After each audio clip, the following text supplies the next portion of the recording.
ආයුබෝවන්. අපි හැමෝම ලෙඩක් වුණාම බෙහෙත් පාවිච්චි කරනවා. හැබැයි ඔබ දන්නවාද එකම බෙහෙත විවිධ නම් වලින් ෆාමසි වල තියෙනවා කියලා. එකම ලෙඩේට දෙන බෙහෙතේ නම එකින් එක වෙනස් වෙන්නේ ඇයි? අද අපි කතා කරන්නේ ඖෂධීය නාමය සහ වෙළඳ නාමය ලෙහෙසියෙන්ම හඳුනා ගන්නා ආකාරය ගැනයි. මුලින්ම අපි මේ දෙකේ වෙනස වටහා ගමු. වෙළඳ නාමය කියන්නේ ඒ ඖෂධය නිෂ්පාදනය කරන සමාගම විසින් තබන නමයි. ඖෂධීය නාමය කියන්නේ ඖෂධයේ අඩංගු ප්‍රධාන රසායනික ද්‍රව්‍යයේ නමයි. ලෝකයේ පුරාම භාවිතා වන්නේ එකම ඖෂධීය නාමය විතරයි.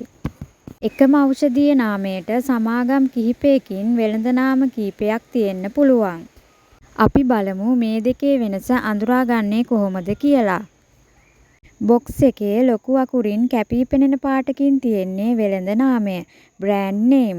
ඒ නමට යටින් හෝ පසෙකින් කුඩා අකුරින් තියෙන්නේ ඖෂධීය නාමය ජෙනරික් නේම්.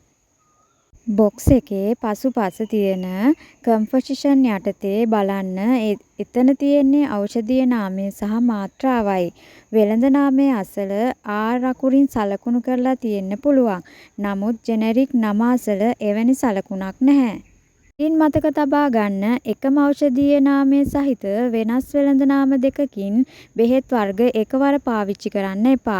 එයින් ඖෂධ අධිමාත්‍රාවක් වෙන්න පුළුවන්. ඒ නිසා හැම විටම ඖෂධීය නාමය ගැන සැලකිලිමත් වෙන්න. මේ වීඩියෝ වැදගත් වෙනවා කියලා හිතෙනවා නම් තවත් කෙනෙක්ට බලන්න ෂෙයා කරන්න. අපේ මෙඩිසින් වර්ල්ඩ් සිංහල channel එක subscribe කරන්න. ඔබට නිරෝගී දවසක්.